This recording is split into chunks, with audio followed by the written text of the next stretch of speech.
rouler l'été, il y a souvent un choix à faire. Soit bien se protéger, soit rouler au frais. Mais heureusement, il y a des produits sur le marché qui permettent de faire les deux. Je vais vous présenter cet équipement juste après le générique.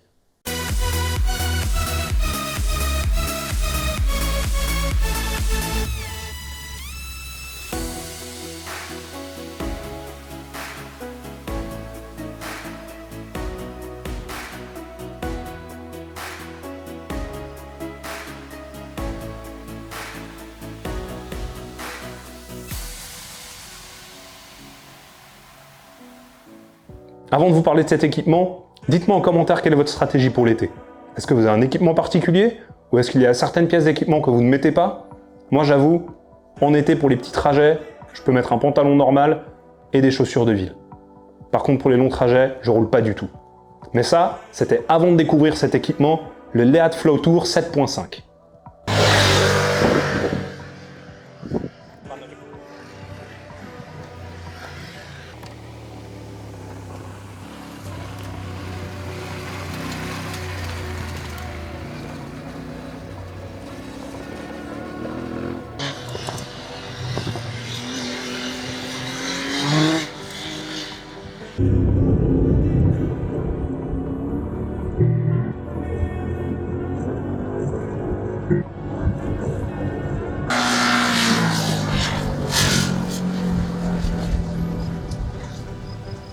C'est une marque qui vient d'Afrique du Sud, ce qui explique que dans leur conception, ils abordent certaines questions un peu différemment. Je vais vous montrer lesquelles. Cette veste et ce pantalon ont chacun un layering étanche qu'on peut retirer. Le pantalon, il est fixé avec un zip à chaque cheville et à la taille, tandis que la veste, elle est fixée avec un zip au bout des manches et des boutons pression sur le devant. Cette membrane Hydra Dry Max supporte jusqu'à 30 000 mm d'eau de précipitation, c'est-à-dire qu'elle est extrêmement étanche. Et en plus de la porter à l'intérieur de la veste, on peut aussi la porter à l'extérieur. Comme ça, si au milieu de l'après-midi on prend une averse, on peut se mettre au sec en un tour de main. Comme l'étanchéité au vent et à la pluie est faite par le liner intérieur, ça fait que l'extérieur peut être extrêmement aéré. On a de grandes surfaces en mèche qui laissent passer un courant d'air. Par exemple sur l'avant, sur l'intérieur des bras, sur les cuisses, mais aussi sur une grande partie du dos, à l'arrière des bras et à l'arrière des jambes. Et grâce à ces aérations de l'équipement Flow Tour, je me sentais à l'aise jusqu'à 35 degrés, à condition d'avoir une moto qui ne protège pas excessivement du vent. Dans ce cas-là, on sentira forcément un peu plus de chaleur. A l'inverse, j'ai aussi porté cet équipement avec tous les liners à l'intérieur, ainsi que des sous-vêtements hiver. Et dans ce cas-là, j'ai roulé par 5 degrés. Donc cet équipement pourra s'en servir du début du printemps au cœur de l'été. Et tout ça sans jamais renier sur sa protection. Ces vêtements, ils sont faits pour recevoir des protections Leat 3DF de niveau 2. Elles sont toutes incluses dans le prix de l'équipement. Ces protections sont légères, souples et se rigidifient en cas d'impact pour vous protéger. Et en plus, elles sont toutes alvéolées pour permettre de laisser passer le courant d'air. Il y en a aux genoux, aux épaules, comme protection pectorale, mais aussi une dorsale, aux coudes et aux hanches. Par contre, moi, la dorsale, je la retire car il y en a déjà une dans mon airbag Evo Plus. Comme je ne roule jamais sans, pas besoin d'en avoir deux. Il y a un total de 9 poches dans la veste. 2 ici, dont une étanche et l'autre aérée qui est idéale pour mettre une paire de gants, par exemple une paire tout-terrain et une paire pour la route, mais aussi une à l'extérieur de chaque côté sur la poitrine, une à l'intérieur qui se trouve entre la protection et l'extérieur de la veste, 2 ici de chaque côté, l'une avec un rabat étanche et l'autre où on peut glisser la main dedans depuis le côté, et une dernière sur la manche avec une petite fenêtre transparente, mais qui est malheureusement trop petite pour une carte de paiement ou un ticket de péage.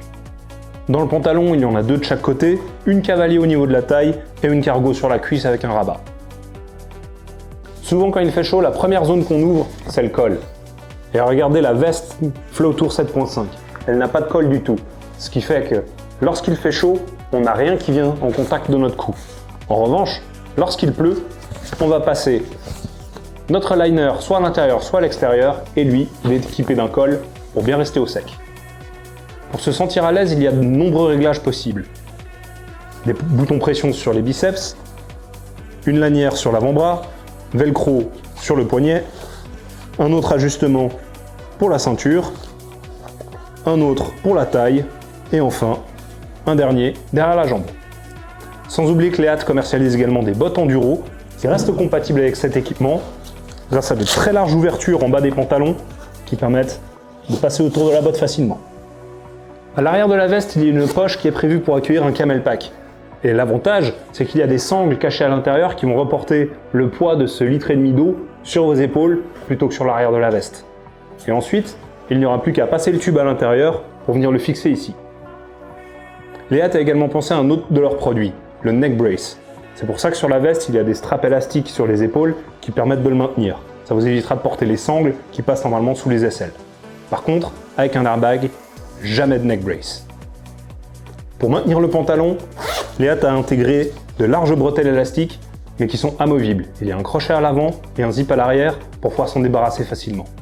Sur les pantalons, on retrouve ici des inserts en cuir qui permettent de protéger la moto et d'offrir une bonne surface de contact avec son réservoir. Elles ont un autre aspect qui permet de protéger de la chaleur dégagée par la moto. Enfin, cet équipement, il existe en couleur désert, comme ici, ou aussi stealth, avec un pantalon noir, veste noire, ou encore en style, où là, la veste et le pantalon sont gris clair.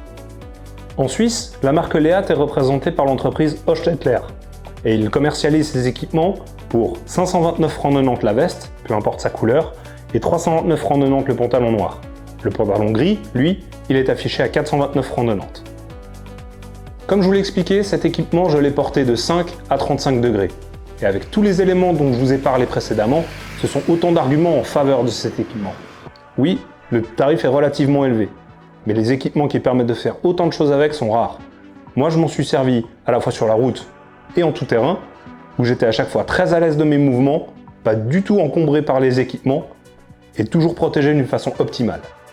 Dans une prochaine vidéo, je vous montrerai un autre type d'équipement, lui aussi fait pour rouler l'été, mais pour un usage plutôt urbain et sportif.